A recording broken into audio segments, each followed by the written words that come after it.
how you like navigate. Nice. Here's the It's a little smaller, it's a little more comfortable in the old one. Yeah, that other was huge. Some paint.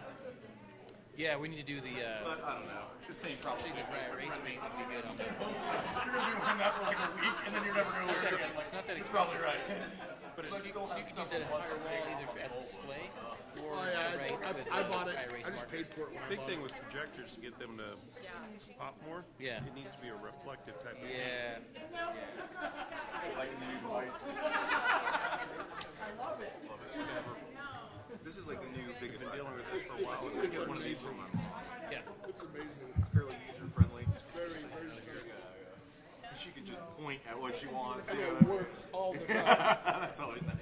Yeah. Started using a thing, I love this. T-sheets. Are you familiar with it at all? No.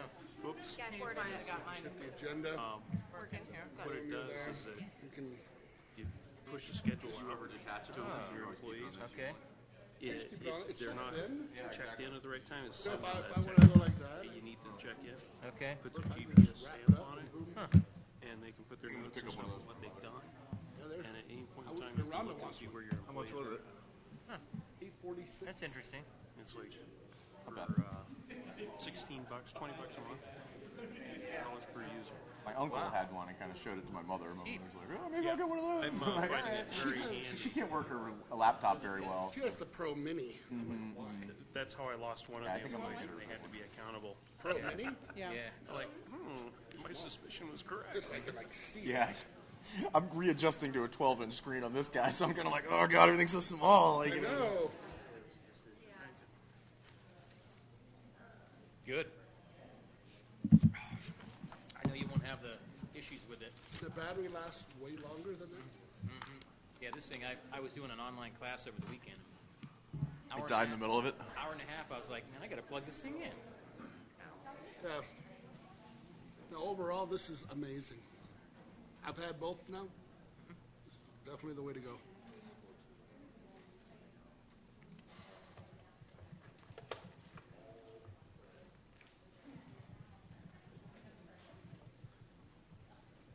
I think this is just throwing off my OC. 7 years of having it one way, and I feel like I'm in somebody else's room. The table? Huh? Yeah.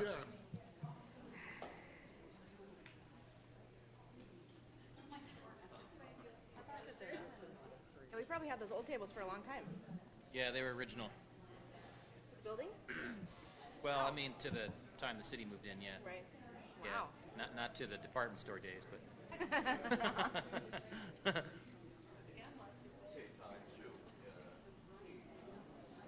Hey, Doug.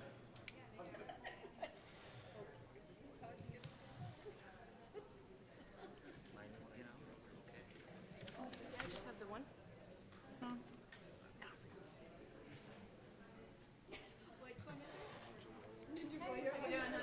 Yeah, I'm punching up my calendar now so I can take a look, but that doesn't sound unrealistic. Okay. Let's see here. Wednesday. Yeah. Oh, yeah. Yeah, Wednesday, what time works for you? I'm downtown for meeting them back, but I can make things work. I get up pretty early at 5:30. Get you some coffee. 5:30 a.m.? Yeah, I'm going to be downtown in Denver at 7:30 for a meeting. Okay. How about 1 o'clock in the afternoon? Oh, it's It is. plastic. Okay. Perfect. Yeah, I got it at $1. Yeah, I think I just want to understand, kind of what you're thinking, and Yeah, I use it all the time. I've been trying to glean from council what exactly their expectations are.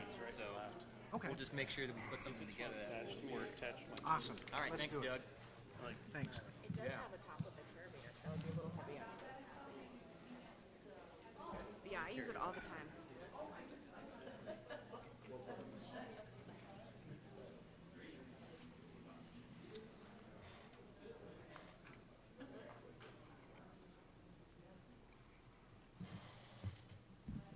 You recording? Okay, great. 6. Okay, good evening, everybody. I'd like to call this meeting to order. Welcome to the Inglewood City Council study session. Clock must be slow. I'd like to go ahead and kick us off on the first item, which is our financial report. Finance and Administrative Services Director Kathleen Wrinkle is here to give the monthly financial report. Good evening. Thank you, Mr. Mayor, Council. So tonight we have a little bit of good news.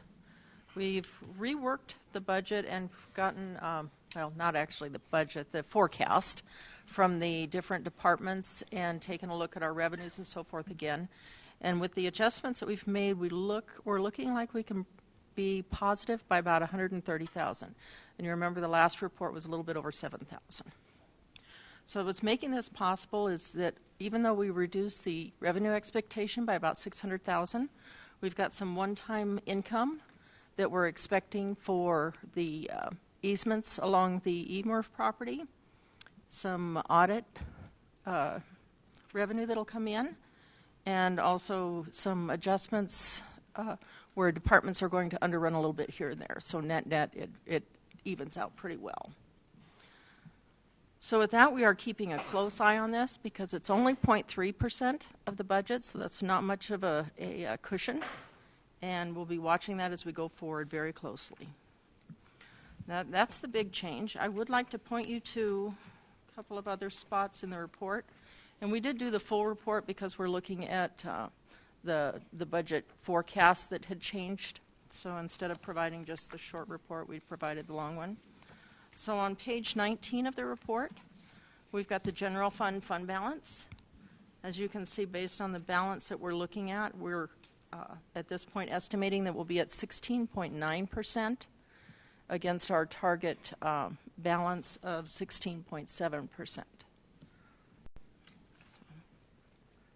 So, close there.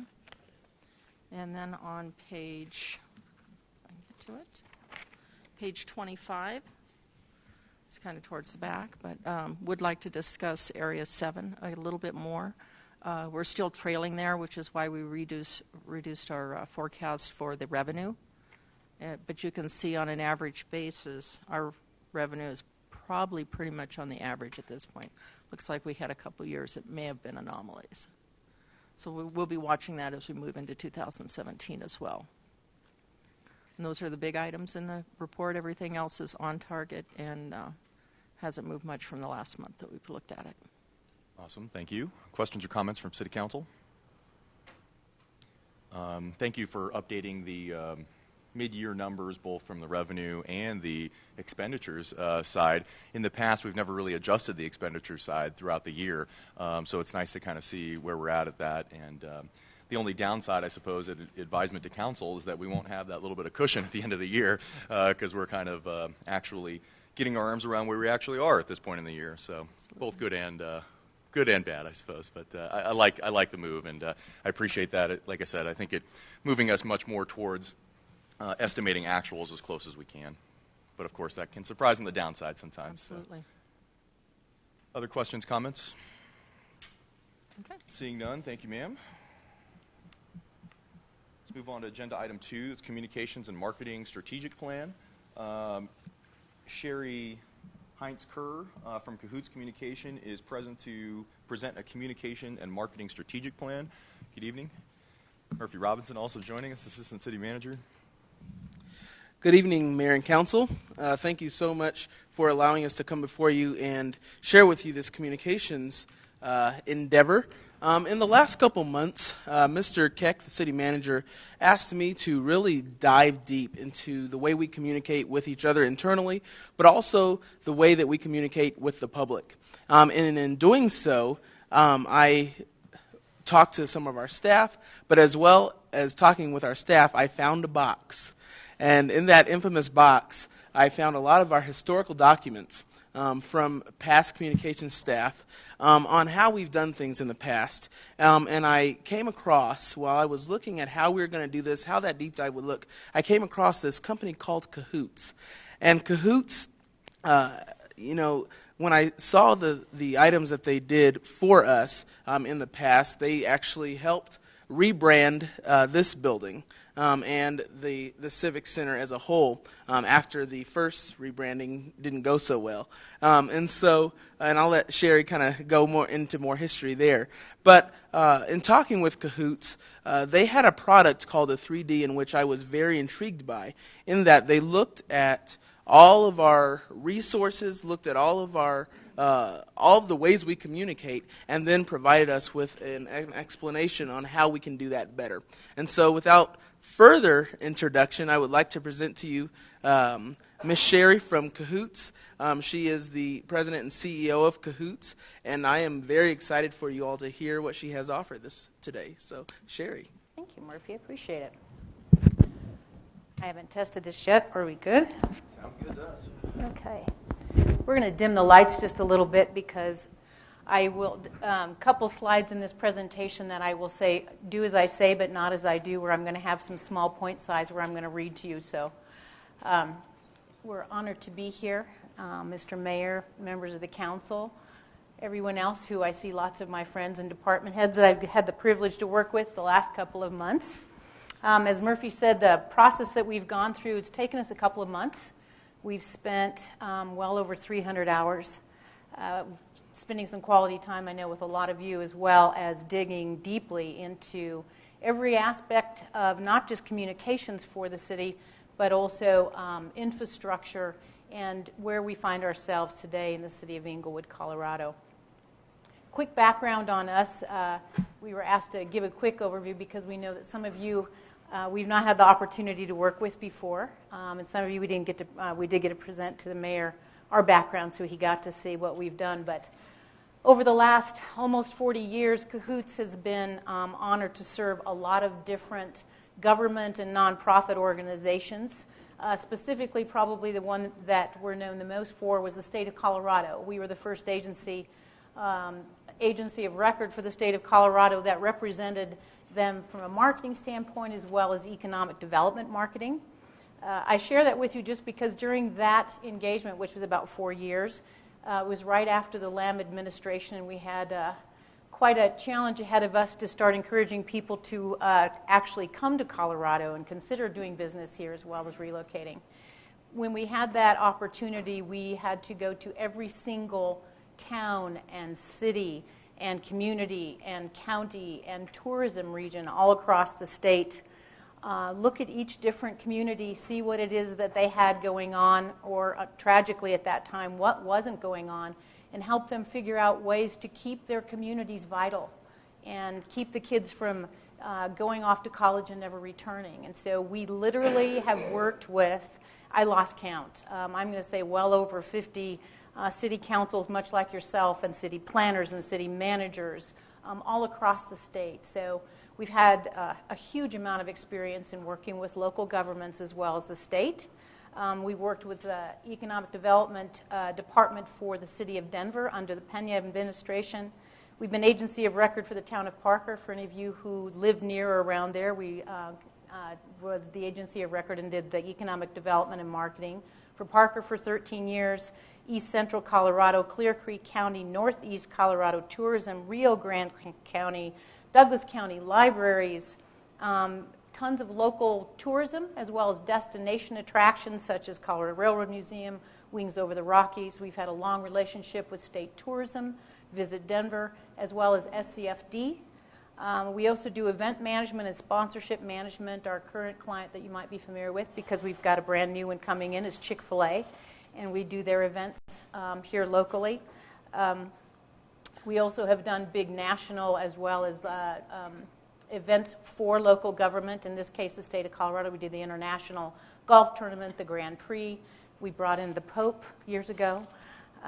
So we've done a little bit of that as well. Hotel management, retail, as well as sponsorship.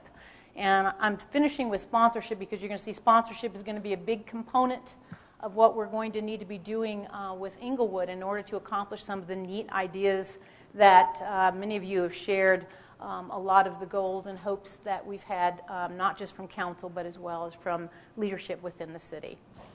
So that's a quick background. Now, I also have to tell you to strap in because what we're about to do in 45 minutes actually takes about 6 to 7 hours to present. So this will be meteoric, and it'll be like taking a sip from a fire hose. So I apologize for that, but I'm going to try to do that. I've got Katie in the back, who is my brains 24/7, and she's going to be waving at me after 45 minutes, hoping that I've gone all the way through it so that I can allow for at least 15 minutes for you to ask questions as we go through. So without much further ado, as Murphy said, we presented this, was that just last week? Seems like, yeah, to the staff and leadership of the city, and we're pretty encouraged by it. We've been having some great conversations since then, so we're hoping you'll find the same. The 3D process that Murphy talked about, we've actually been perfecting it for about 30 years, and each time we do it, we get better and better. We've conducted this process, like I said, on the clients that I've just mentioned to you, as well as actually hundreds more. And what it consists of is 3 distinct parts: discovery, DNA, and dialogue. The discovery, which I think is probably the most important part, is really a very in-depth, comprehensive audit, not just of the communication activities and channels that we're using at the city, but literally every other aspect of infrastructure, so that we can understand exactly what do we have to use, what resources do we need in the future. We also, the DNA is a creative session that we did with leadership, where we asked questions that we feel pretty confident had never been asked of those of you with the city, to understand really the character of the city, where you are right now. As Murphy said, it was years ago when we first worked with Inglewood. It was when light rail was coming in. Actually, the agency Barnhart is the one that created the City Center logo, and then we were asked to come alongside and actually help launch City Center, start with the activities, and most importantly, introduce light rail into the area. And then lastly, we did dialogue conversations. Some of these we did in person, most of them we did by telephone, and others we did, for example, with department directors. And these were private, confidential conversations where we got down to really we like to say the heart and the passion of those of you who are the leadership of the city, and asked you questions where we really had really good, ample time to really find out where you are, those things that you're really encouraged about, those things you're excited about, what you consider to be the greatest obstacles, and then lastly, sort of what your wish or goals were in the future. What would you just love to see happen if anything could happen? And I have to tell you, the dialogue conversations are my favorite part, because that's where we really get to hear the passion and why all of you are here and why you're all involved. Fortunately, too, most of the goals and aspirations, and we call them the great big holy cow ideas that you all had, most of them are really not unrealistic. After we did all the discovery in the DNA, we realized that there's a huge amount of potential. The discovery went over every aspect of Inglewood. We looked at your infrastructure. We looked at your development. When I say infrastructure, I mean IT, HR, every single thing that you're using right now. Development, how do we make money? Do we use sponsorship? Do we have enterprise? We looked at your market analysis, which you're going to get to see. I think you're going to find that there are some, I could call them urban myths. They're not really that big yet, but there's a lot that a lot of people believe about the audiences and the citizens and businesses of this community that aren't totally accurate. And so we're going to have some kind of fun tonight and show you some very, very interesting things about the people who live here. We also looked at your brand and identity. Obviously, the city went through rebranding last year, and we looked at all of that, but we also looked at how we've been representing ourselves locally, statewide, as well as nationally. We looked at any paid advertising, which is the mass marketing, direct marketing. Those are things like direct mail, collateral, those opportunities where we do one-on-one direct contact. And then lastly, our formal public relations activities. Again, spent hundreds of hours looking at everything that we've done. The staff and leadership of all of the departments were amazing. We have boxes and boxes and thumb drives and hard drives full of every piece of collateral that the city of Inglewood, Colorado has, and read them and looked at them carefully to see our voice and how we're presenting ourselves and what kind of continuity we have. how far along we are in the rebranding and where there's work to be done. So, the discoveries. So what did we discover? I'm going to start with a story. These two are going to be overview slides, but years ago we were working with a client on the East Coast, and the gentleman came in, and everyone in the room was talking about how, we're pretty comfortable. We like everything pretty much right like it is. You could say that we're coasting, but we're comfortable right where we are. And this gentleman who walked into the meeting had suspenders on, and he actually was of the Amish persuasion, very traditional guy, and he came in and looked very, totally unpresuming. You just thought he was just a nice guy from the neighborhood.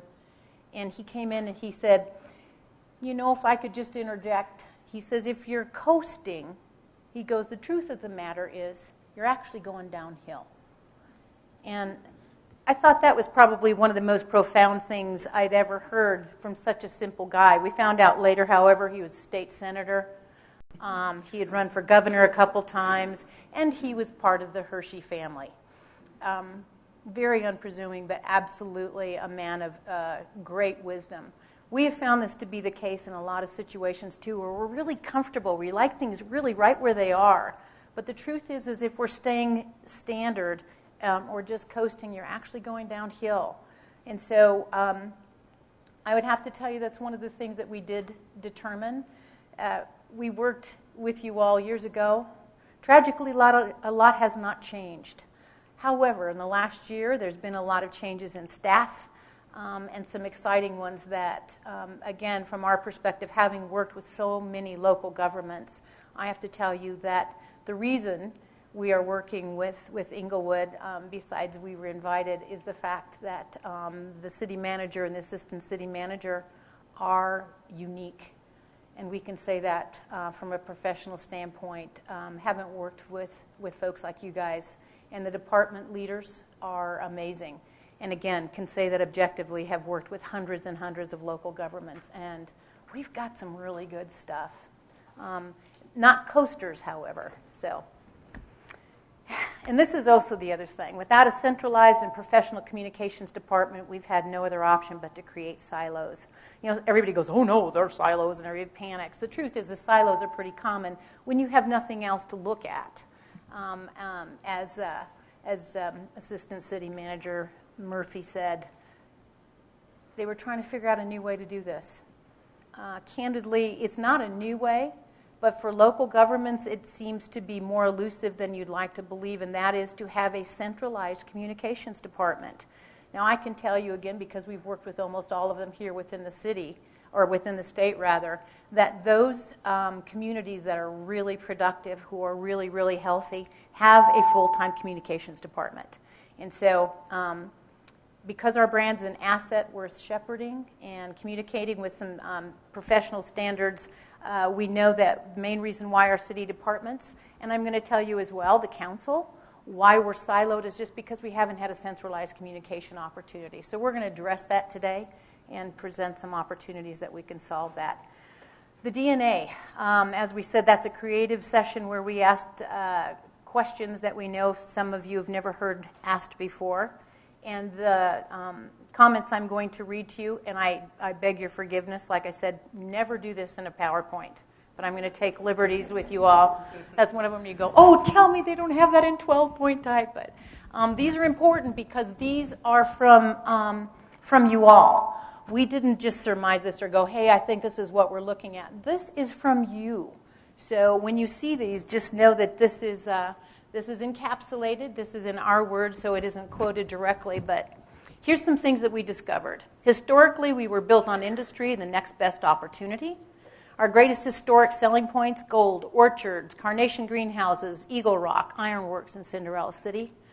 We are no longer distinctive. We're just a reactive service city. And maintaining that, good or bad, has made us fiercely independent. Having a water park, golf course, hospitals, parks, train farm, recreation centers, and cultural spaces does make us a destination.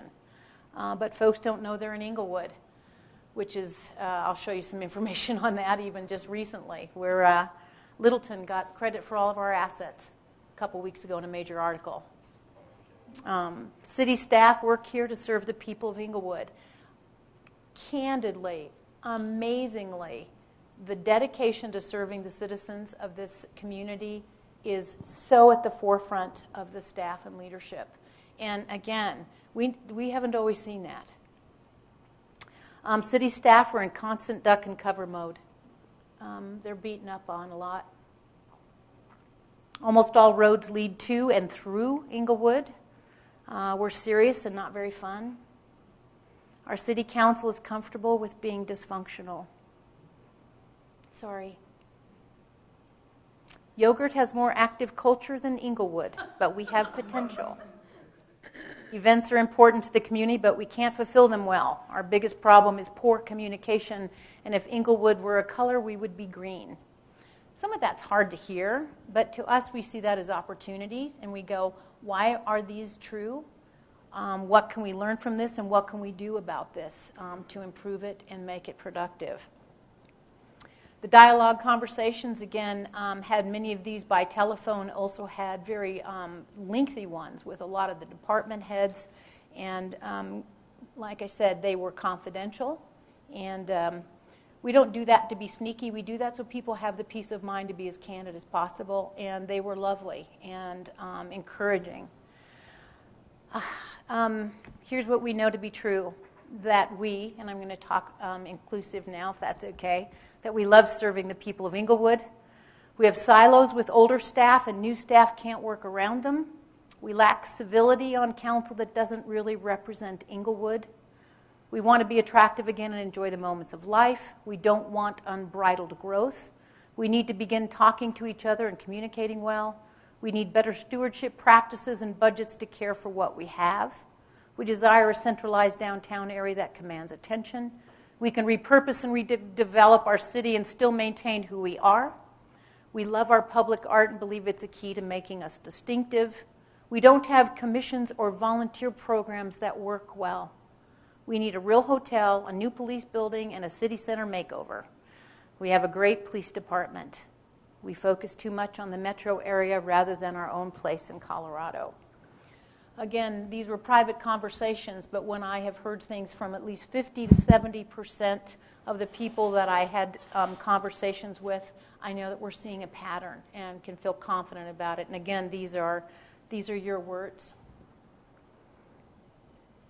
So with that, we put all those three dimensions together and we go, okay, what are we going to do about this? And what can we do to make change and productive change?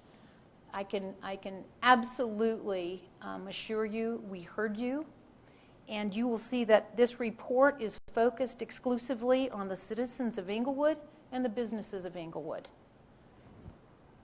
I'll probably say that a couple times. Yes, there's an X over the cow's mouth.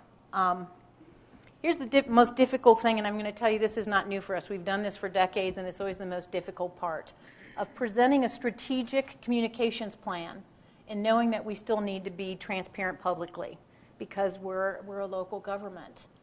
I'm going to tell you that some of the things that are contained within this presentation, if we were a regular traditional business, if we spoke about them outside of this room, we could be fired because they're strategic. I know that we need to be transparent, but I'm going to share with you that what we're doing tonight and what I'm about to present to you are strategic things that other communities could take advantage of. But we need to see where we're going to go, and we need to have a plan. And so with that, I would just encourage all of you to keep things closely held until they're launched. I'm sure a lot of you probably remember a number of years ago, we have literally seen local leadership dismissed over sharing information about campaigns and branding inappropriately. Well, it's Castle Rock. I don't even need to be quiet about that. That was a huge thing. We just watched the entire local government go away because of that. So, again, closely held would be great, but we understand that we need to talk about it. So this is an integrated plan. If you start at the top with our brand and you work your way around, we're making sure that we're going to hit all the bases, and there's a lot of bases we haven't had, and so we've got some neat opportunity. And that's what you're going to see. All of this plan is categorized by each of these different integrated communication channels. First of all, our mission.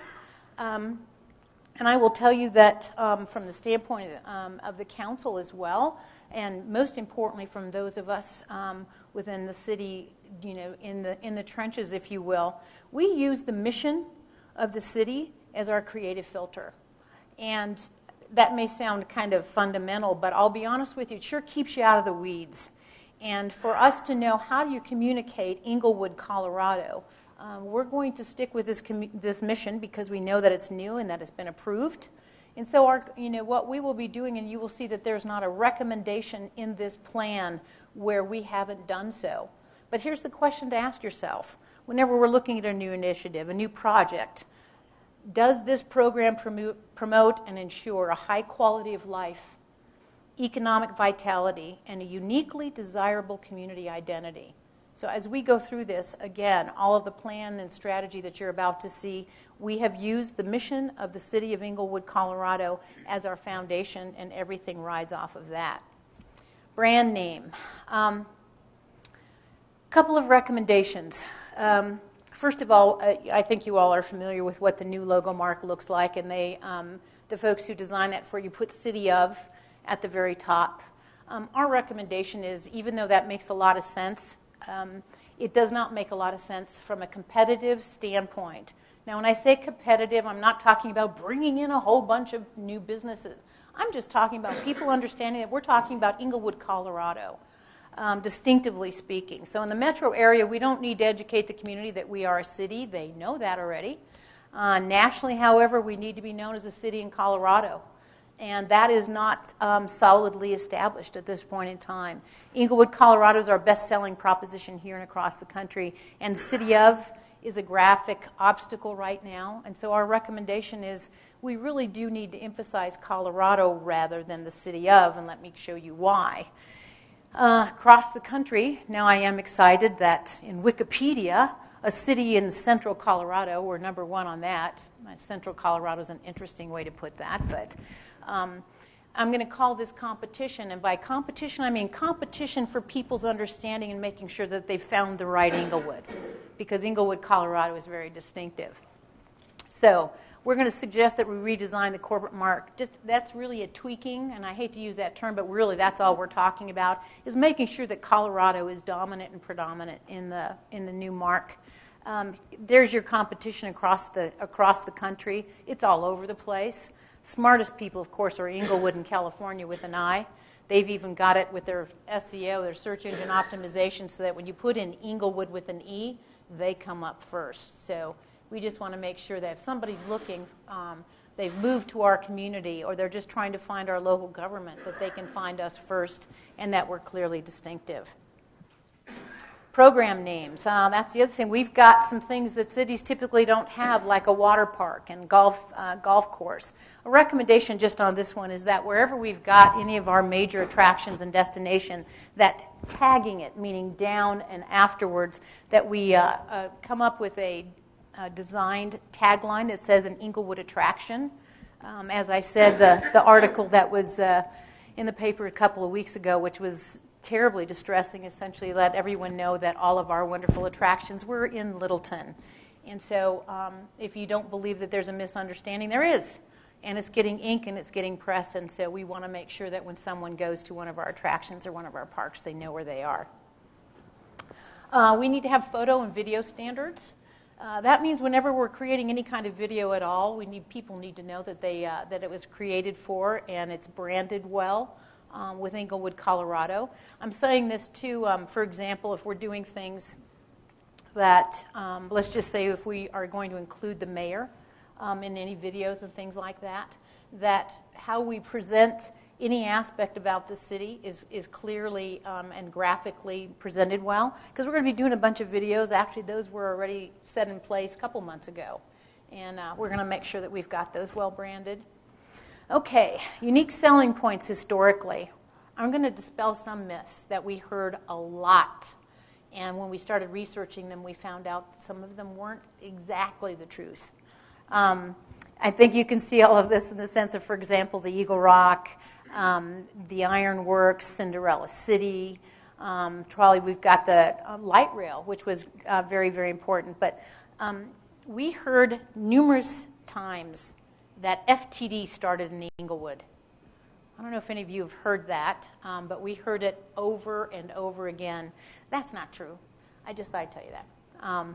It actually wasn't. It was started back in Rochester. What we think the reason why people believe that was true is because when the Eisenhowers were in office, carnations were sent from Englewood to Mamie because she loved them, and this is where she had grown up. And I think that's where it started. So if any of you are thinking that FTD started here, it didn't. All right, planning. First thing that we know that really the only way to have a really organized communications department is to use formal systems that help you organize projects. And at this point in time, I think most of you are aware, departments have communication projects and the city has communication projects. Getting them all together and in one place so we know where we're coming and going, what we're doing is important, and so we're recommending a professional creative management system. We also realize that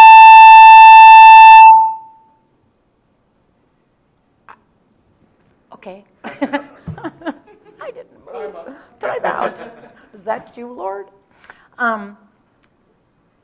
The only way to contact every single person who is a citizen of Englewood, Colorado, is to do so through utilities.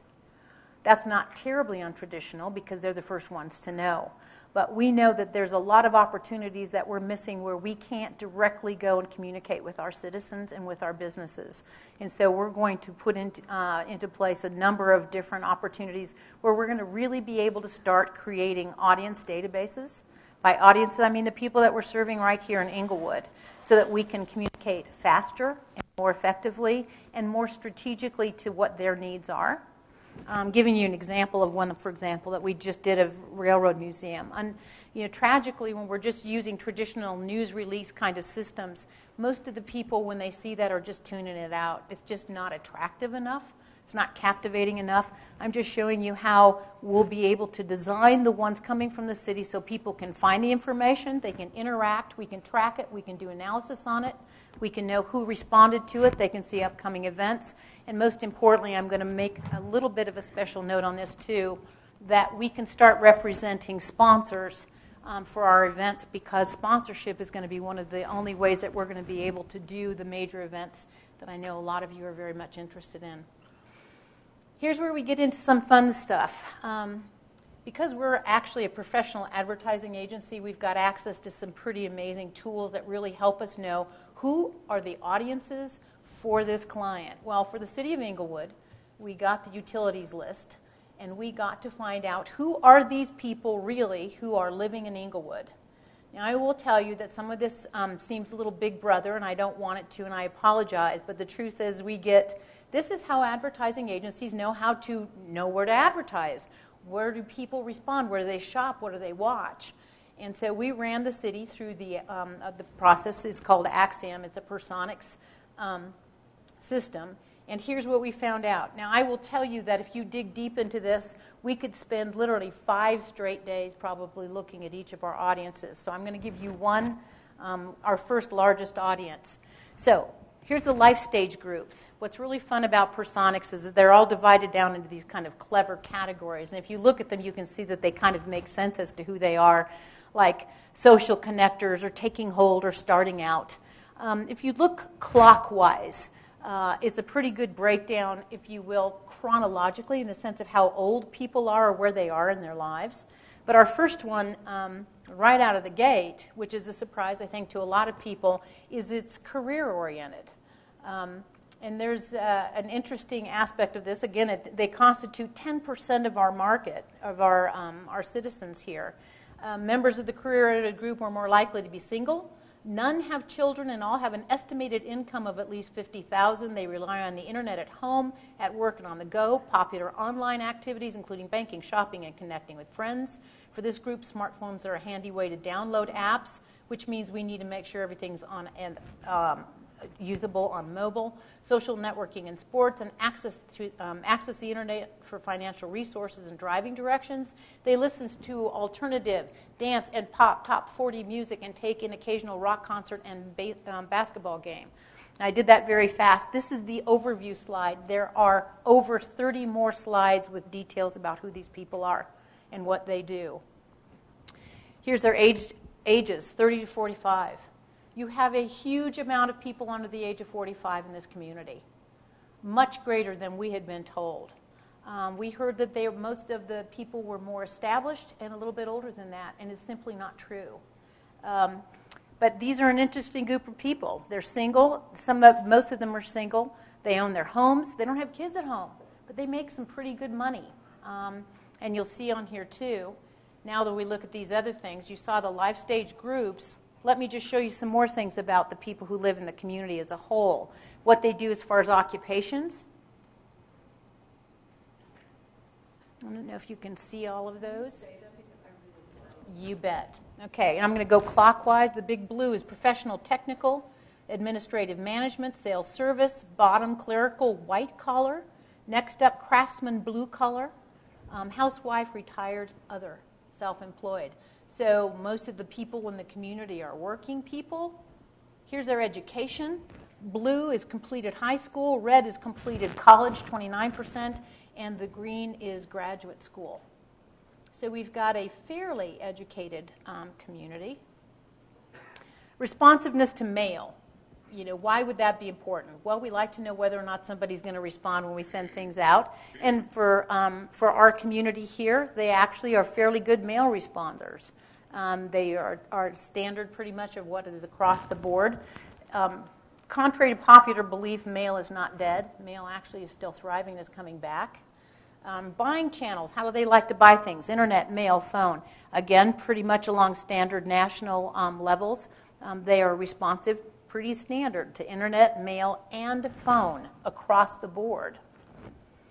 Our audiences, sponsors. We looked at all the different sponsors who we have right now to date, and there's a number of them. Tragically, and I say tragically, everyone's working too hard on every single major event. We're going out and trying to get new sponsors for each one, and we're going to make a recommendation, you'll see here a little bit later, that we look for annual sponsors who are really, really engaged and come alongside us in a bigger way. As far as city staff, our departmental priorities need to focus on those we serve. And the citizens of Englewood are at the top.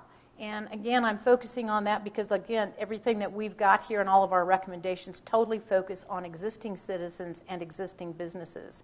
We looked at all the different departments, and I'm going to show you these quickly. I want you to just look at them from a branding standpoint and see what we look like to our community. City manager's office, there's not a lot of communications that comes out of that, but obviously we've got the definite need for communications to be have a little bit more prominence, and obviously have some staffing that are more dedicated to serving the city. Our public spaces, you can see all of those on here: Light Rail, City Center, the Amphitheater, Hampton Hall, Museum of Outdoor Art. I can say with confidence as well that we've got more art than just about any other community around. And that's not just from the hip. We actually do. That is a huge selling point. Community development, this is what we've got from the standpoint of economic development, marketing, as well as general community development. We've got some older materials, some that are being updated. Keep Englewood Beautiful. Do you know that we're one of the last cities that are part of Keep America Beautiful? We are. And the sad part about it is this committee can hardly even get a quorum when they meet. We're going to talk about that too. Our courts, somebody has to let them out of that room because they're not very attractive right now. And I think I've met them, and these are really nice people. But I don't know why it is. Courts always gets left behind. Finance has slowly started incorporating some of the new branding materials. HR. Information technology. I always kid Margaret about this, but they gave me a lot of information. It's all in copy. It's okay. We love to read. It was incredibly comprehensive, I will tell you that. Parks, Rec, and Libraries. This is our biggest public image. Obviously, we see this more than just about anything else. Here's the Rec Center. Youth activities. Our Senior Rec Center. Broken Tea. Pirates Cove. Children's Farm and Train, library, our community arts programming. We think this calendar, even though it's is just a honey of a thing, it's got really the foundation that you're going to see. We're going to make a lot of recommendations off of. The police department, they've got a lot of different images. But boy, have they got a great reputation. Public Works, utilities, wastewater. We had about a 3-hour meeting with them the other day. Are they a good time? I mean, they really are. What you can't see is in the upper left, they're thinking about rebranding. It's a toilet with rocket engines on it. We thought we might want to encourage them to look at some. I know. So we might want to encourage them to look at some other options, but you got to give them. I think it's a bunch of engineers drew that. Our boards and commissions. Here's all of them. Here's all of the different things that we have going on. I've highlighted in red those that we think have got the greatest potential right out of the gate. We were disappointed, I think most of you know, that a lot of our commissions, we can't even get enough people to have a quorum. Or if they do a community activity, 2 or 3 people show up.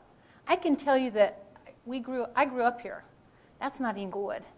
And I think the reason why people aren't involved is because people aren't being asked. And we have found over the years that that typically is the case. So that moves us on to volunteers. Here's all the different aspects of how we are engaged with volunteerism. And again, pretty disappointing in the sense of how we do things. And again, I don't think it's because we aren't good volunteers and we aren't engaged in our community. We aren't just asking and have it organized well or communicate it well. Our arts and cultural assets, look at that. That's amazing. That's some great fodder to do a lot with. So, campaign. It's our recommendation that Inglewood create a new campaign that has the capacity to engage all of our existing audiences and appeal to those that are looking for our quality of life, economic vitality, and unique identity. You see that that's our mission statement that's incorporated into that. Our campaign needs to be unique enough to be trademarked. Some of the recommendations over the last year or two by other entities were suggesting some campaigns that we couldn't have trademarked. They're being used in other places. And so we know that a campaign also should be used for at least 3 years, and perhaps it can ultimately be turned into a tagline. We don't have a unique selling point that distinguishes us from other metro communities. I'm sorry, but it's true. At least not yet. Perhaps the answer's right under our feet or right next door. So let's be bold or go home. So here we go.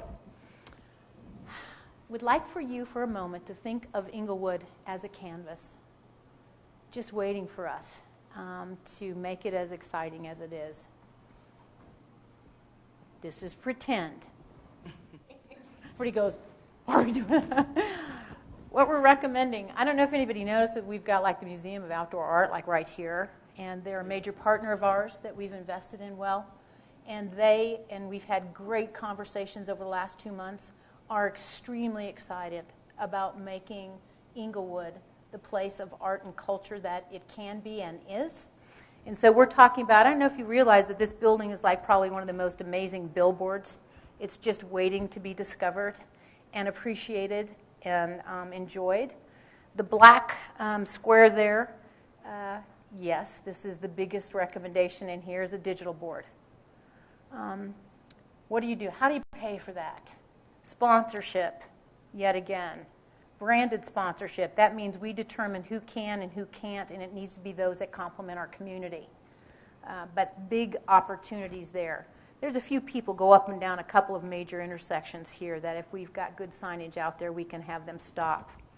If Inglewood is our canvas, that means we literally use it as a canvas. These are just some simple samples of some of the things that we have that if we turn them into the art that they can and are, we will be able to get destination travelers, people who want to come and see. It is unique. We did research not just locally, but across the country. It can put us on the map. Most importantly, it can put us on the map here. I have to point these out because it's not as obvious. We're talking about stenciling and making sure that when you're in Inglewood, you know you're in Inglewood.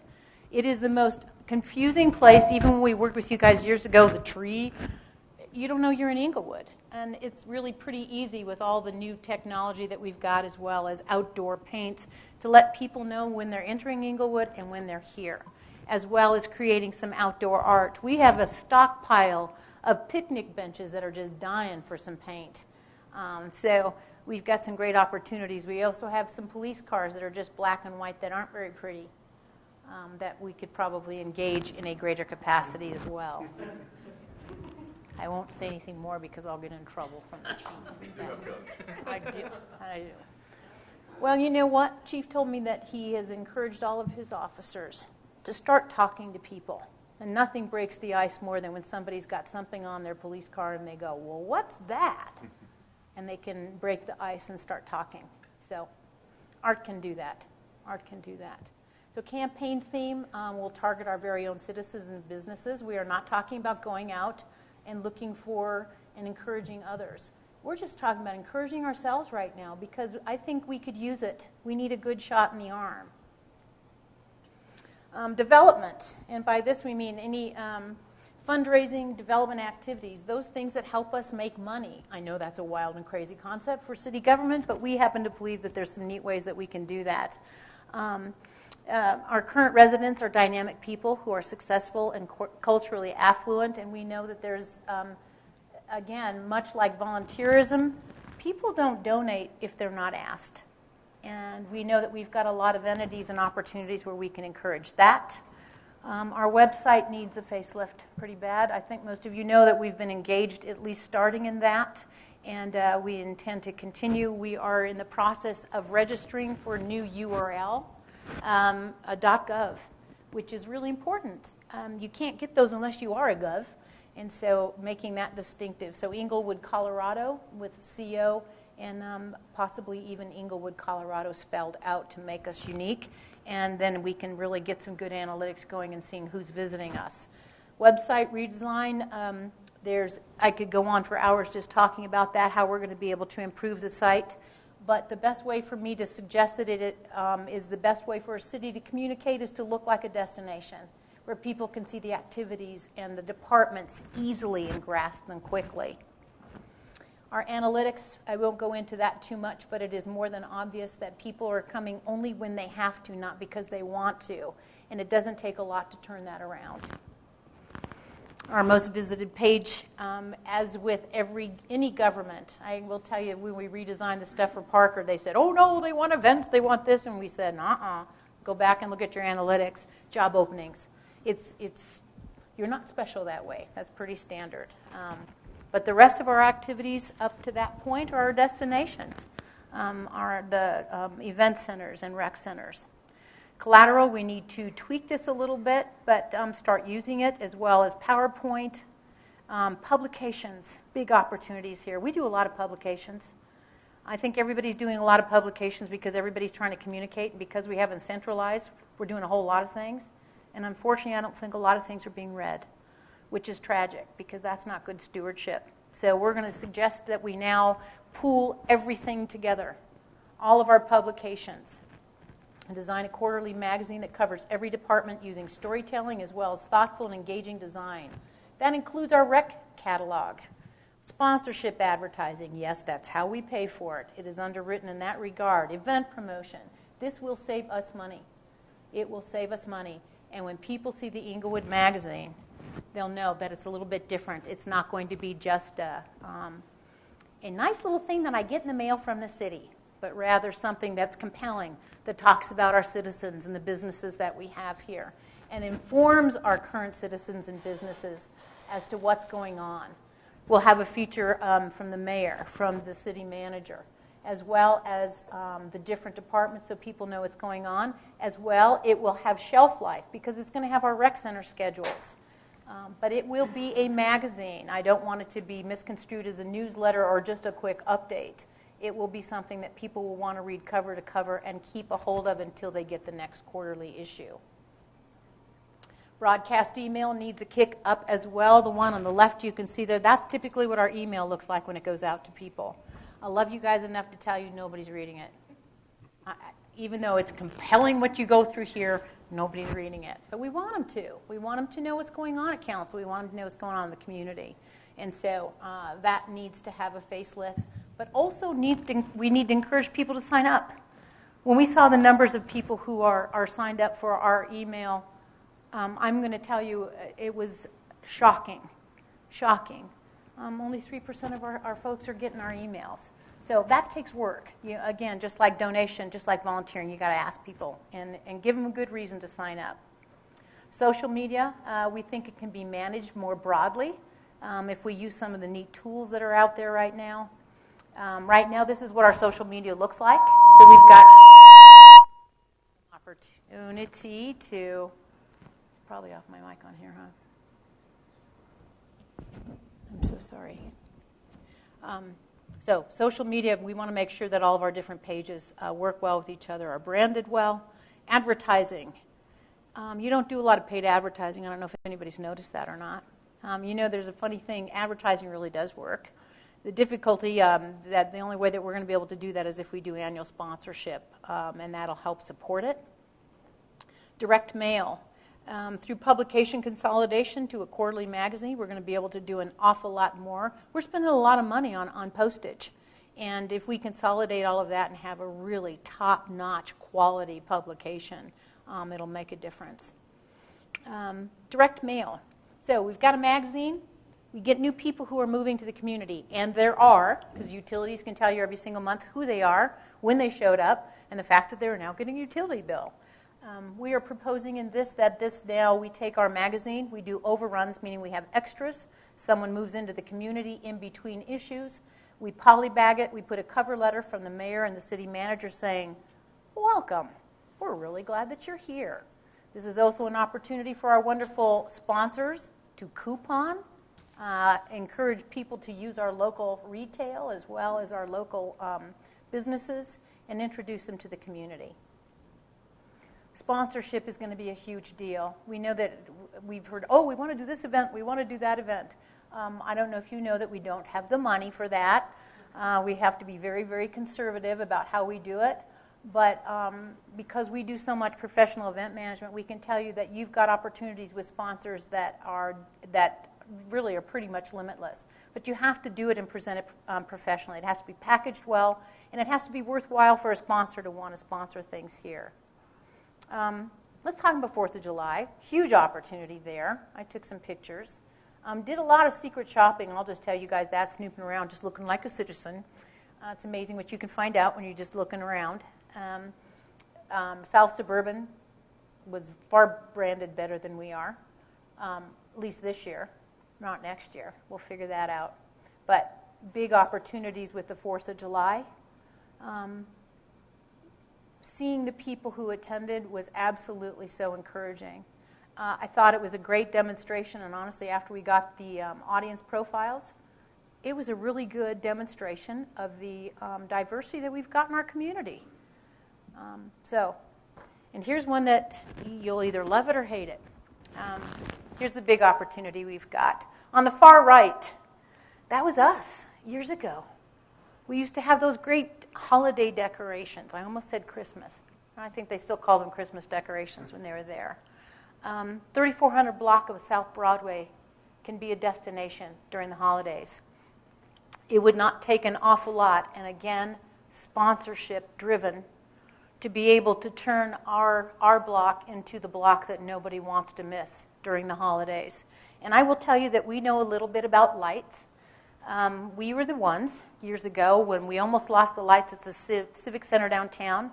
Channel 4 contacted us and said, they're going to take the lights down, there's no money, we need you guys to work yourself out of a job and come up with a way to raise money every year to keep the lights on. And we came up with the Keep the Lights greeting card sales, and for 10 years, by the time they were done, they had enough to replace everything with LEDs. So we know a little bit about how to get the lights, how to keep them up, and how to fund it. So learned a lot about lights, let's just put it that way. So I only have a few more minutes. Public relations. We want to start sending out information, not just being on the receiving end. And public relations takes a lot of work, but you have to have a lot of interesting things to be able to promote. So we're suggesting that we formalize our PR to a much greater extent, rather than just repeating what we know is going out, but really placing Inklewood on the map. We know we need to redo signage. I put on there, where do we begin? We do know that we've got budget. We're going to do it slowly but surely, but be very, very creative about it, with an understanding that if Inglewood is our canvas, we've got a great opportunity to do that well. And so a full audit, obviously, actually was conducted. We're still trying to get our hands on the lists and things like that to really see where we need to go. Vehicles, we've got, they're a driving billboard. Great opportunity there.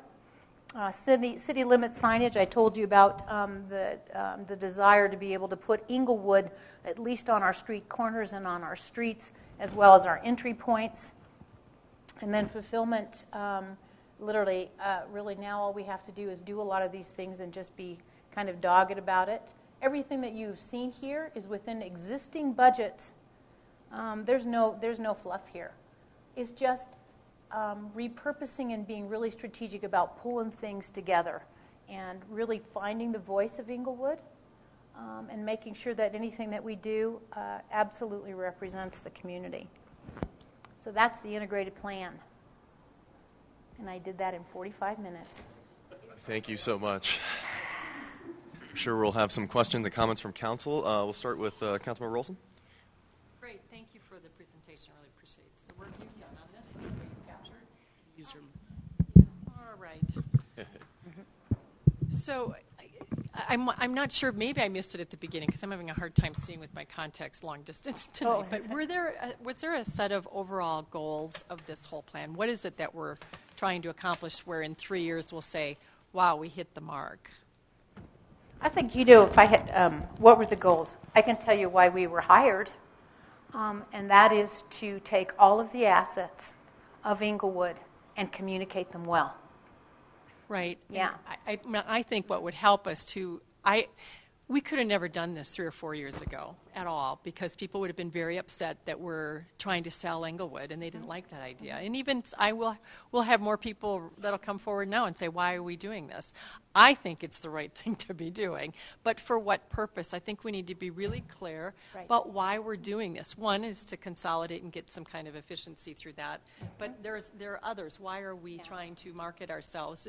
I think that's where we need to articulate some things that perhaps we need to help develop that a bit, but I love where you're going with this. Thank you. And I'd love to make a comment on that, too. I think you saw in there, and I was re-emphasizing it. Most of the time when we're engaged, we're supposed to market and get new growth, bring in new businesses, get new citizens. That was not the goal here. The goal here is to first and foremost start by communicating to our existing citizens and businesses.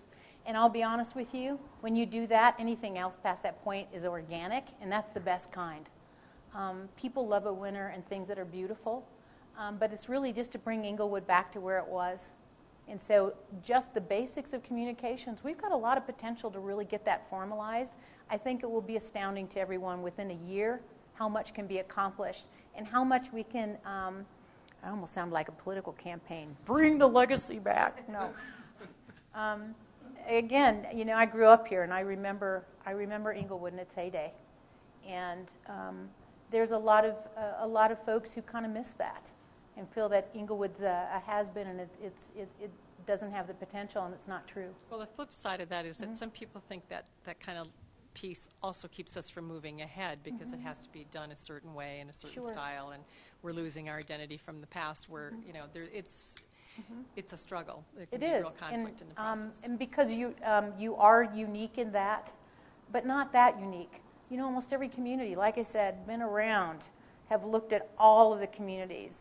We worked with Pueblo and Colorado Springs and Grand Junction and Durango, all of which who didn't want to change, but knew that they had to be good stewards. And really, that's what it comes down to as well, is just making sure that you're doing the best job that you can and taking care of your existing citizens and businesses, and everything else past that point, honestly, kind of takes it on if you do it well. People are attracted to it. I would hope that one of our goals is to help our businesses be strong and consistently able to stay, and that we attract others that we don't have, that we can't seem to attract because we're not where we should be. So well, that would be another goal. I hope we they want to know that people are stopping when they're driving, and so we're going to give them good reasons to do that. And you have to invite. But there's still plenty of people right within our own community who we need to communicate well with first. I think after that, the rest is pretty quick. It's pretty quick. Other questions or comments from council? Amy? Thank you for doing all this work. I love it, and I'm so excited about many pieces of it. I'm really surprised to hear that we only communicate with 3% of our citizens on the notifier. That's really shocking and disappointing to me. I know it takes a lot of work to get all those email addresses, but I think that's a really important thing. I know a lot of our citizens really want to know what's going on, and I love the idea of consolidating all of that into one quarterly update. I think that would be a real kind of easy way to get more people informed about everything that's going on. And I do, of course, also love the art piece. We have so many opportunities with that to make us like a real destination. And I love the placemaking piece and just the simple thing about putting our logo on the sidewalks. How simple. I mean. And inexpensive, might I add. Right. Yeah. And it'll help us too in the sense of the local art. What we've talked with MOA about is literally juried, meaning careful art placed throughout by citizens, people who want to submit their ideas for art. And it could be kids. Like I said, I've said this to Dorothy a number of times. When I looked at that calendar, we all looked at it and went, the answer's right here. It's right here, because that's lovely too. So everyone can be engaged in that. And when you get that kind of swell in the community, people notice that. But the other thing, too, I want to elaborate a little bit on the email. The magazine, here's the beautiful thing about magazines. When they're produced well, they will be able to lead everyone right back to our website. We will be able to see that they've come. We'll see what they've engaged with. That's how we're going to grow our email list, because that's going to go into every home and household, and that's how we're going to be able to do it. But it takes a lot of work. Again, as an agency, we know how hard it is to do that, but if we've got a tool like that, we will be able to do it. And I'll give you a perfect example. Like I said, we work with Chick-fil-A, and so I can tell you that they are huge contributors in their communities. And if you sign up for certain emails, I'm sure there's some great opportunities that we can do with couponing, if you know what I mean. So there are ways that you can get people engaged. And they get to be engaged with our local businesses as well as with the community. But that magazine is going to be a huge tool, and I think we're going to be able to grow that email list pretty quickly. I also really love the idea about a welcome kit when somebody moves into the city. I think that could be really, really impactful and really show our new residents that we're happy to have them. And that we're really nice people, and that they're going to really love being here. And that is not done very much anymore. Welcome wagon's almost dead. It's because most cities and communities dropped it because it costs money. But you know what keeps people around is that very good-naturedness of just being gracious, But thank you, we think so too. And if we're using an existing tool to polybag it, introduce them. How many people, I can tell you this as well, having worked with so many local governments, could not even tell you what their mayor's name is? That's not a good thing. Let alone what kind of city government do we have? Oh, we have a city manager. What does that person do? Another concept that yes. I know what he does because we just did the 3D, and let me tell you what. Put it in the magazine, actually. Center spread of the magazine. We would love to diagram good old infographics because people love to be educated, to show them how our city government works. Now, that may sound boring to you guys because you do it all the time, which I doubt is boring. But it isn't to our citizens, and it isn't to our businesses to even know what our departments are. I can tell you what our departments are because we just did an audit. If you ask general citizens, they won't need a department till they need a department. But to know where they are, who's running them, what kind of services they are provided through those different departments. We have a huge intention to educate, but make it interesting. We're big on storytelling, where you relate a person to any of those different things. Otherwise, it starts turning into a newsletter, and that is not what we're talking about. Nobody's going to read that. So. Others? Rick? I'll come to Lorette. I want to thank you very much for doing this. This was amazing. I kind of feel like we have a base point to move up from. I see at least my area of the city kind of in two areas. I have more of our seasoned citizens who are looking for the services of the city, but yet we're having a lot of younger folks moving in who are looking for the features of the city. Exactly. So how, what's important to this is we have to make sure that we're addressing both groups and make them both as important as one another. So I appreciate this, and my question to you would be, and maybe you guys have discussed this, I don't know, is what is the next step? I think we got launched last week. I'll tell you, the first step that we have to do is organize the communications department so everybody knows how to get it done, how to go about it. But I think at this point in time, I'm not sure how to answer that. I think we're just ready to go. Yeah, I would answer that with the first step was seeing if you all were on board, and seeing if you all were okay with this direction. Because if without the policymakers' direction and buy-in to this concept, it's not going to work. And so we wanted to make sure that you were on board, get your okay, and then we would move forward with implementing some of the things that you've heard tonight. And I think the good news too is, and the reason why over the years we developed this process, is that we can hit the ground running. I feel comfortable in saying we know more about most of the departments in the sense of communication than I think most of the people who work here. We crossed the aisle on every department to see what everybody's doing and what their needs are, and we've got an audit that's really comprehensive. So we're just ready to go. We're really ready to go. Appreciate, too, all the input and everything that all of you gave us, because I think you can see yourselves in much of this. I was just thinking, Amy, when we were talking stuff, too, about the capacity here and a lot of the commission things that you're on. It's just got great potential, just huge potential. So thank you. I appreciate that, too. The audiences, we've actually got more than 2. I don't know if you saw up there. There's about 15. Those are the ones that wake me up at night going, okay, have we, and that's the advantage of a magazine. Every single one of those audiences, what's important to them, what they're looking for, we get to address it. So we'll be able to do that. But agreed, there's actually, it's that one audience is this big and the other's about like that. And so how we do that to make sure proportionately it's accurate is going to be, it's going to be a lot of fun. I think we'll find there'll be a lot of crossover in their interests. Some of the younger folks will be interested in the services, and some of the older folks will be interested in the features. We're going to move to Lorette, and then Steve, and then I've got some comments, and we'll move back to Linda. I kind of hate to put a damper on this Love Fest a little bit, but there are a couple of questions I have about some things that you brought up. I talked to you for about an hour and a half, and I'm a little confused in that in your inventory that I didn't see any positives, and if you're not kind of weighing what the positives were, and I believe I brought up quite a few of them, but I didn't see any of them, that when you're doing an inventory, you're not being as accurate if we don't know what our strengths are. Murphy said he found you in a box he was looking through for work you did before. What was the work that you did for the city before?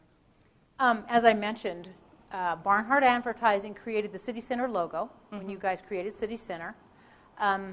Candidly, the city ran out of money and had to find an alternative and another agency to pick up and carry the torch so that you could introduce light rail and City Center, because there weren't enough funds to afford that agency.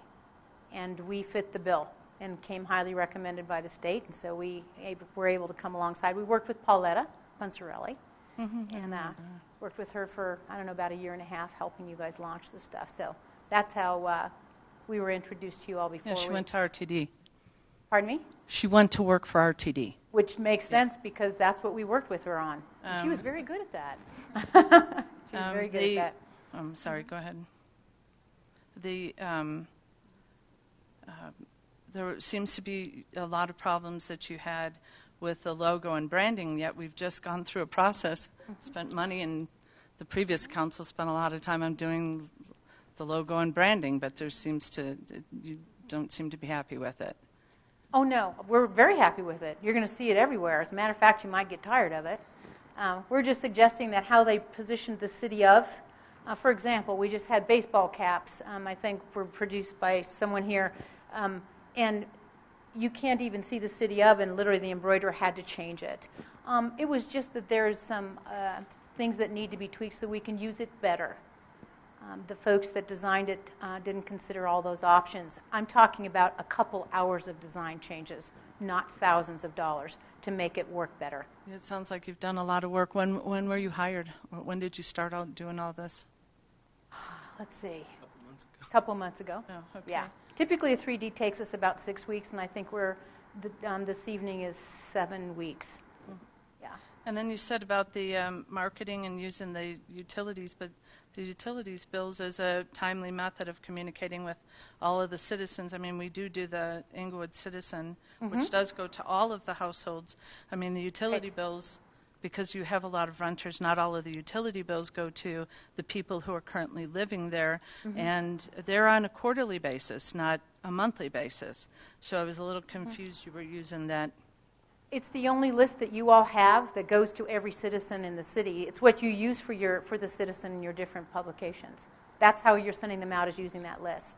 You also use what's called a blanket postal service.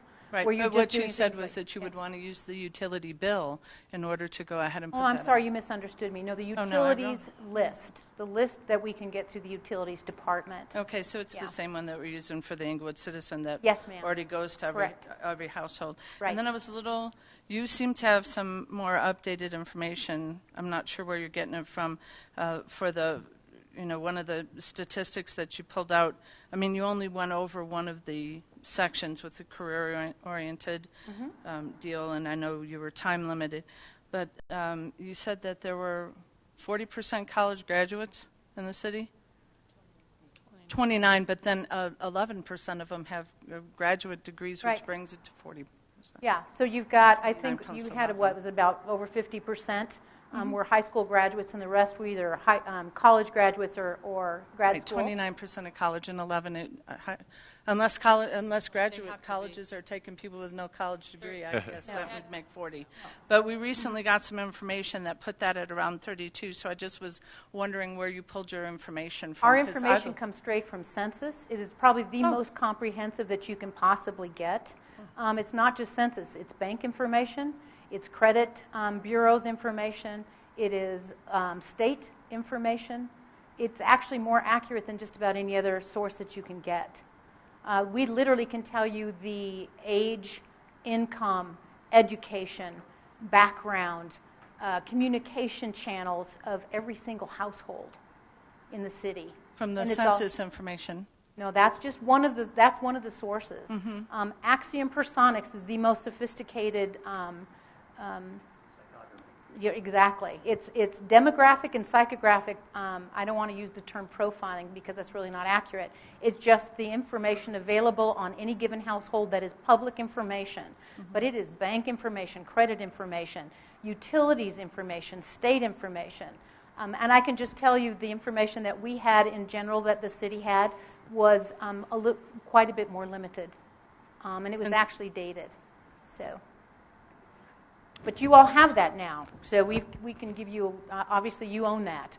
That process was done for you all, so we literally know everything about everybody from block to block, from house to house. And now we know.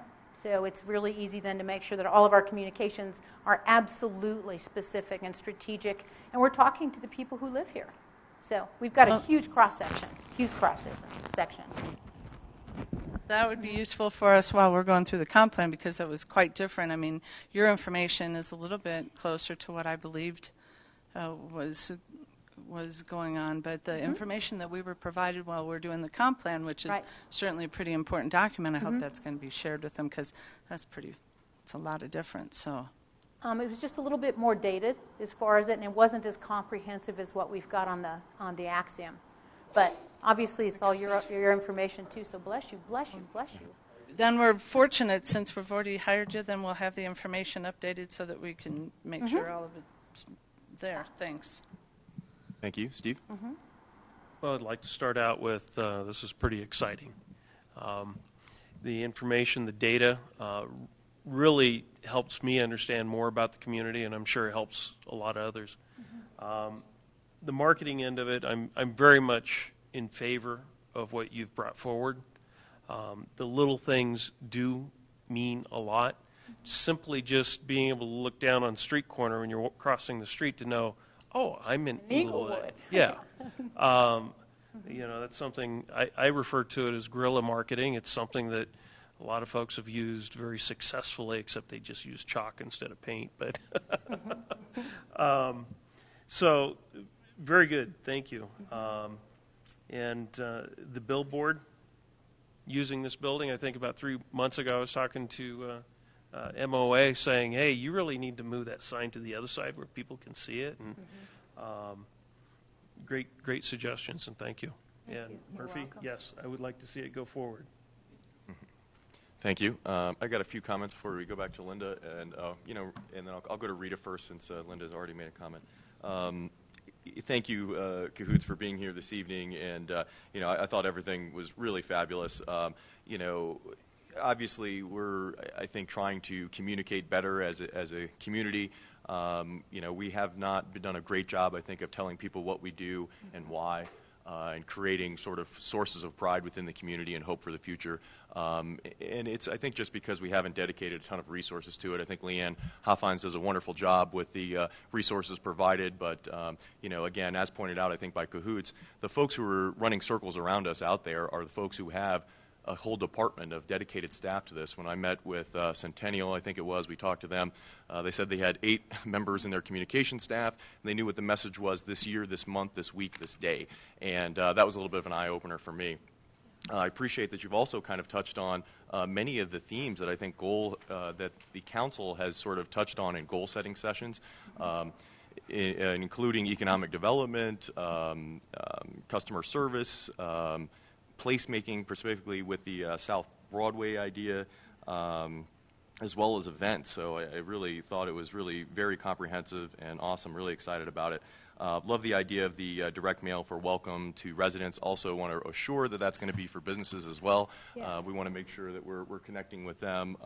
And I think what you're describing as a package is much better than what I was describing as a letter from the mayor. So thank you for the step up there, and that's You're welcome. very welcome. You're welcome. I think what people really value here about Englewood, and we've heard this over and over again, is our hometown feel. And I think that what you've described can really drive home that and make people feel that. I have a question about Broadway. Could you speak just a little bit more about what you were thinking as far as the 3400 block?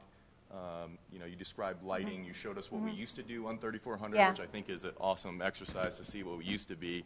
Some of the old pictures of our community and events and things. We really were a huge part of the Denver metro area, and we can't let that pride kind of slip away. But anyway, can you feed me a little bit more about the 3400? I know you were trying to do some lighting. It looked like maybe on the building frontage as well. There's only a couple of communities around the country that do that. And so this is one of those interesting things. We want people to actually be going through and seeing Englewood. Businesses who get that kind of attention, that of course is an incentive as well. What you don't want them is to drive through and never come back. And so you actually have to build in activities during that time that make people stop. Now, and I'm going to keep looking back at Amy, and everybody's going to think she's my pet. She's not. But we just talked about, no, it's true. But candidly, keep Littleton beautiful. I mean, you guys know you have a holiday lighting thing. I've got these big, huge. Have you seen the big ribbon thingies that go out to all the people in the neighborhood? That is really people don't do that anymore, and so that's the kind of stuff that actually makes people stop as well. So, but is it year-round? Is the concept year-round, or is it? That is a holiday. That's a holiday seasonal, but you got to start somewhere. I'd love to tell you that we've got the budget to be able to do a lot more, but in the first year, to make that dynamic, we are confident that we could do quite an elaborate destination-based activity for the holidays in 2017. People are dying for it, and they're looking for it, and not to mention the fact that getting publicity for it is pretty easy. If you watch any of the local news channels, they say, here's where you can go and you can see the lights. Well, it makes perfect sense for that to be Englewood because we used to do quite the dog and pony in the holidays, and it doesn't take a lot to resurrect that. The use of lights and displays and things like that across the country and to keep it fresh is really pretty easy. what do you think about year-long lighting, and what do you think about public improvements on the 3400 block in the near future? We've heard tell that you guys have got some good plans going, and we're hoping that we get to come alongside some of that, and we've been assured that we have. We've not been engaged at this point to actually go into a lot of that stuff, but we know that we're going to get that opportunity. So these are just really the event-based things, the immediate communications things, but as to whether or not from an economic standpoint, whether or not the 3400 block of South Broadway can make a difference for Inglewood, all day long. It's absolutely precious, and you can't recreate it anywhere. Yeah, and it's unique to Inglewood. It's absolutely unique to Inglewood. Quickly on events, do you think the focus is 4th of July for now? What do you think about a signature event on South Broadway? I'm not sure what the concept is. It's, like you said, something uniquely Inglewood, but what do you think about that concept? Well, obviously at this point in time, to do something that people already will go, I remember when, that's why we said the holiday thing for next year, and truly making that a signature event. Thank you for using that terminology, because Inglewood can create those. The 4th of July is really good because it actually features all of our attractions. It's like right where we are. We just need to let everybody know that which city they're in. Which city are we talking about? The reason why we're talking about those is because they're already, if you will, budgeted. They're at least somewhat established. We've got the Keep Littleton Beautiful holiday lighting thing, but not, excuse me, did I just say Littleton? Yeah. See, even I'm doing it now. See, that's a curse word. This is how pervasive this is. I know. Out there. I'd fire me. But keep Inglewood beautiful. The holiday lights, because you're already doing some of these things, what we're just talking about is kicking them up and raising the bar and truly making them a metro attraction. And we have to start a little, we have to be somewhat modest in what we're doing initially, because we don't have, I can tell you other communities, and I know this just because we were the ones that got to work with them on it, they're usually spending $250,000 to $400,000 a year on their events, and that's not with sponsorship. However, with the budgets that we've got, we feel really confident we can package all of our things together and get some annual sponsors that will put us on the map and make it possible year after year that you can start adding those on. I'll use Parker as an example. We worked with them for 13 years and had to start first with the Parker Country Days. And you just have to start adding and building the momentum, and those create money. It's sort of like a machine then. They start generating the sponsors and the income and the interest, and then you're able to start adding things on that are signature events. Thank you so much. We're running a little short on time, so I want to turn it over to Rita. I'm sorry, Rita. That's okay. I'll come back to you in the eyes. I want to thank you very much for all the work you've done, and I just was really excited about a lot of this, especially some of those. I actually have lived in Inglewood most of my life, and I remember what it used to be like, and I remember when we bought our first home in Inglewood, somebody came by from the welcome wagon, and it was amazing. Yeah. And I'll never forget that, and so I think that's huge, and I have been really concerned about the business district, and so seeing that picture of what the 3400 block of Broadway could look like is very exciting to me. So I am really excited about all of this. I do have a question, though, on all of the information and all of this that you've presented, for the most part, is positive. Did it all come from staff and council? How much input did you have from citizens? Because I do believe there are some problems in the community that the citizens have a totally different perspective than staff does. I agree with you completely. That's why we said the number one goal is we've got to make sure we've got good communication going. There's just some tools we haven't used. There are some tools that they haven't had access to. Again, in a year's time, with regular communication, after we've done 4 issues of the magazine, I think you all will be astounded at how plugged in and educated our community is going to be about what we're doing and how we're doing it. Communication is such a key and such a tool in so many things that, and when it's done well, because you all have a voice as well.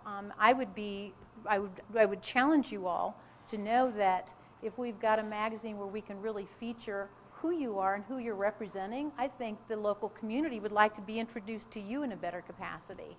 You know, you hear about city council, but what does that mean? The only time you know about it is if you come and see you guys and watch what's going on or watch the stream, which I don't think most people even know that they can watch you. I feel pretty confident about that. So all of those opportunities, then we're going to be able to measure, and I'll tell you the way that we do that is through analytics, because we'll be able to lead people back to the website and be able to see when did they come, what were they interested in, what did they read more about, and really see what's motivating them. So yes, we are very much familiar with what the community is, and it's pretty cut off. It's pretty cut off. But it won't take much. It won't take much to get everybody engaged again. And again, it would be terrific for them to all know who you are and that you're representing them and what you're passionate about and what Englewood looks like in your eyes as well, because you're the leadership. So. Right. And so one other question, that picture of the 3400 block of Broadway that had the Christmas lights on it, the median was gone. Is that an old picture? Pre-median, no. Oh, you mean the old ones? No, the ones with the Christmas lights. The new one that was in color? Yes. That's another place. With the buildings in color. It looks a lot like the 3400. It does. It looks a lot like that, except for it looks like what the 3400 block used to look like, which before the median. Absolutely. It was, and I gleaned. I didn't steal. I gleaned that photo from another place and went, oh my gosh, that looks like the 3400 block. And I put it in there, and it was funny because even one of my coworkers, when we were showing this thing, he went, does Englewood do that? And I said, no, but can't you just see it? Because doesn't it look like the 3400 block? Sorry, guys, we've only got about 5 minutes. I hate to cut you off here, but I want to go to Linda and Lorette before we end here. I think I wanted to just confirm, so your answer to her on whether or not you've gone to citizens yet is no, not yet. You've just done this internally right now. Right. We used existing Okay. information that Yeah, you've all conducted over the last 3 Sure. years. I just, So yes. yeah, absolutely. Yes. You've gone beyond our, but it's been more data mining. And so you haven't talked to businesses yet either then. No. Because I think they are really critical for this as well. They're going to get very excited by this, of course. So I just want to make sure that that is the process. And then the next question is, how long is your contract with us so far? How long? I mean, obviously we have to do these every year, but you're talking about a 2-3 year plan, it sounds like. So it's, and this is an internal budget that we've already approved. So actually what we are doing is I have hired Cahoots within what we had in terms of this project, the 3D. And so if you all were okay with it moving forward, what we were going to do is draft a contract that says that, okay, now we're going to work with you for these items that council and the staff believe I are wondered necessary. at some, because this can't be too cheap. Yes, 'Cause but you're doing I will pretty say significant work. this is that when I hired Cahoots, I have 2 vacancies open, and I am Using confident breakage. that I can pay for Cahoots through some of that vacancy savings. Sure. And That's I great. purposely didn't hire those folks to make sure that we You could can use this look at for all now. of our options here. Then my last one, which is a little bit off, is just you mentioned boards and commissions not getting a quorum, and you had ideas about that. One of the things that, I mean, the 3 that you mentioned, and Amy and I were just talking about this, they're the ones that have the most volunteer activism, and that's probably why people show up, because they also sort of require, except for Keeping Wood Beautiful does still struggle with that. And our cities of service, which is something we've joined, is one way we can pull that together. And here we have an event the manager is planning around volunteerism, and then we get other stuff, but it's still not cycling through what should be a center hub for helping activate service and community engagement. So There's I don't so know if many you have things. ideas about Yes. that, but I would love to see us take that and it's all the formalize it right more. idea, but getting it centralized so that everybody knows. Right. Most importantly, that our community knows. You know, it's one of those kind of things that if you know they don't know, they wouldn't even know to ask. Yeah. And we do have it. We've got so much infrastructure, so many things that are already in place. They just aren't promoted and communicated well. So I think it's really just, and you've heard me say this earlier, oftentimes, almost all the time, the reason why people don't volunteer, the reason why they don't donate, the reason why they don't get engaged is because they aren't asked. And so having good tools to be able to do that, I think, is going to be the big difference. But If you I- do have great infrastructure. If I could move on to Lorette, we've only got a little bit of time left. Lorette. I don't have anything. Anything? Okay. Then I would like to conclude, or leave this last minute here to say that I think we have consensus on moving forward to bring some additional contracts with Cahoots to move a lot of these projects forward. Does anybody strenuously object to that? Seeing a lot of I would really like, I'm probably am the only one, but I would really like to see some more information on what the return was from the cities that have been worked with and have done this.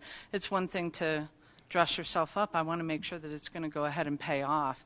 And the other thing is we need to have an inventory of the infrastructure. We just had people come to us and to say that businesses can't put a string of lights in a tree because we don't have the electrical, the support system to put lights up downtown. So apparently from the last one, which is only 16 years old, that wasn't taken care of and maintained, there's they came and told us there was a lot of money that needed to be put in there just to put lights up down there that would be similar to what Littleton has down there, or what was suggested on the behalf of several businesses who were more than willing to pay for it themselves, but somehow we're the stopgap for putting up a string of lights. So if we can't manage that piece of it and have the infrastructure for a string of lights downtown, then maybe we have some bigger problems we need to address before we start trying to think about these events. So if there's going to be additional cost to that or doing any of these events, we have to know that before we go send somebody out to go plan events, whether we can even support them, which is what we've been told a couple of weeks ago we can't.